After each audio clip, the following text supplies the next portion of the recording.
Bună dragi urmăritori! Bun venit pe canalul nostru! Te afli la adresa potrivită, unde poți accesa instantaneu cele mai recente știri.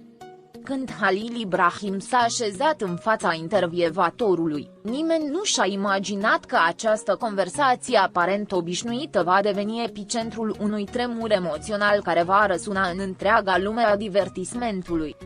Cu seninătatea sa obișnuită și acea privire care pare să ascundă oceane de sentimente, actorul a început să vorbească despre proiectele sale, provocările sale ca artist și visele sale de viitor.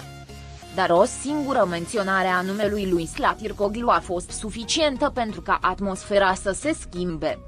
A fost ca și cum, dintr-o dată, bariera dintre personaj și omul adevărat s-ar fi rupt.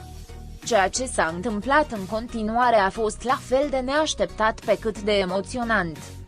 Halil Ibrahim a vorbit și a făcut-o din adâncul sufletului său. Există oameni care te marchează pentru totdeauna, a spus el, vocea tremurând între emoția reținută și sinceritatea nudă. Intervievatorul, vizibil surprins, i-a cerut să clarifice dacă se referea la Slatirkoglu, iar Halil Ibrahim, în loc să fie evaziv ca în alte ocazii, a dat din cap un gest tăcut. Nu știu dacă oamenii vor înțelege, a continuat el, dar există priviri care îți rămân întipărite dincolo de timp, contracte sau scenarii. Fiecare cuvânt era un punal blând care deschidea un nou capitol într-o poveste pe care milioane de oameni au urmărit-o cu respirația tăiată. Pentru prima dată îi părea dispus să vorbească despre ea nu ca despre o colegă, ci ca despre o amintire vie. Halil Ibrahim nu a folosit cuvinte grandilocvente sau fraze repetate. A vorbit cu naturalețea cuiva care a ținut mult timp ceva foarte important în inimă. Slatirkoglu este, a început el, apoi s-a oprit, ca și cum chiar și numirea ei ar fi fost un act sacru. Nu despre lacrimi, ci despre tot ceea ce nu fusese încă spus. Despre ceea ce a rămas în urmă în pauze, în tăceri, în întâlnirile din culise. Este o femeie care știe cine este și nu trebuie să o demonstreze, a adăugat el cu un zâmbet melancolic.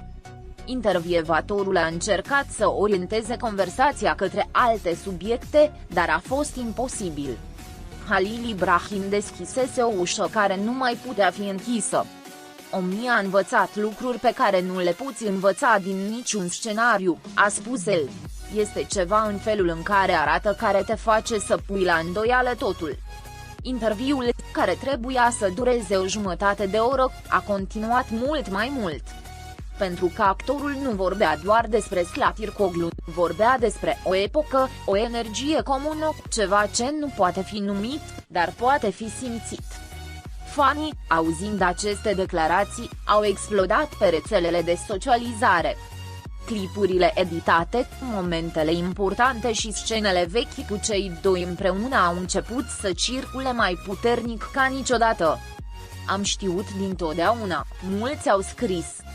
Pentru că pentru fanii săi, chimia dintre Halil Ibrahim și Slatirkoglu a transcendut ecranul. Dar de data aceasta nu a fost un fanfic, nu a fost un zvon. Era el, vorbind lumii cu adevărul vocii sale. Cu vocea cuiva care nu mai trebuie să ascundă nimic. Când a fost întrebat dacă mai păstrează legătura, Halil Ibrahim nu a vrut să răspundă în cuvinte. Și-a coborât privirea și a zâmbit. Zâmbetul acela spunea totul. Nu era nevoie de nimic altceva. Pentru că uneori, tăcerea confirmă ceea ce cuvintele nu pot explica. Adevăratele conexiuni nu trebuie să fie active pentru a exista, a adăugat el ulterior. O frază care a rezonat ca un ecou etern printre cei care încă visează să-i vadă din nou împreună, în interiorul sau în afara unei povești scrise. Și, deși a evitat să cadă în domeniul romantismului explicit, fiecare cuvânt părea să aibă un al doilea sens. O lectură plină de nostalgie, afecțiune și admirație. Au fost momente pe care nu le voi uita niciodată, chiar dacă nimeni altcineva nu le-a văzut. A izbucnit el brusc, lăsându-i pe intervievator și pe public cu pielea de găină.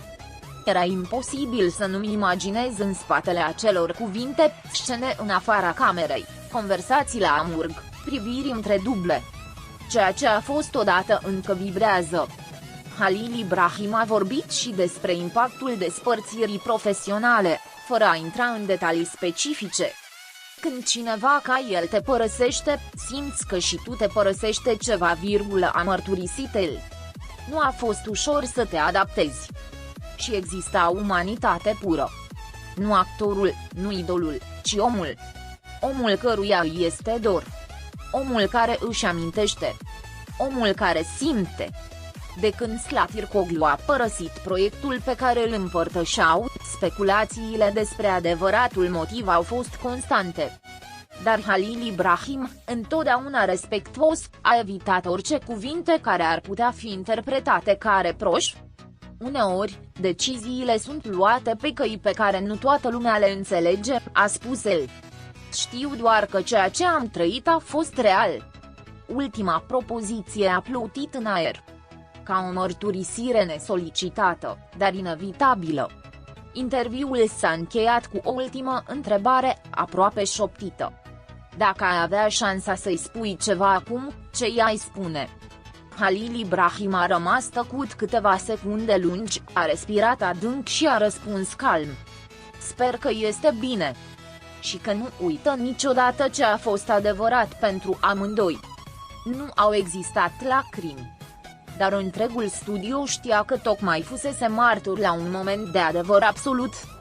Unul dintre acelea care nu se mai întâmplă niciodată. Când înregistrarea s-a terminat, Halil Ibrahim s-a ridicat și s-a îndreptat spre ieșire fără să se uite înapoi. Dar toată lumea știa că tocmai lăsase o amprentă adâncă asupra celor care l-au auzit.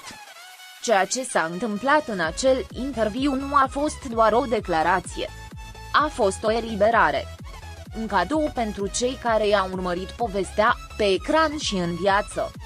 Și, poate, și un mesaj pentru Slatircoglu. De atunci, videoclipul a devenit viral. Cuvintele lui Halil Ibrahim sunt repetate, analizate și simțite. Și, deși nu a existat niciun răspuns oficial din partea ei, fanii își imaginează deja un univers paralel în care aceste cuvinte ajung la urechile lor.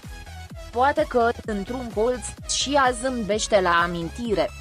Pentru că există adevăruri care, indiferent cât timp trece, nu se estompează. Pur și simplu devin mai clare. Pascali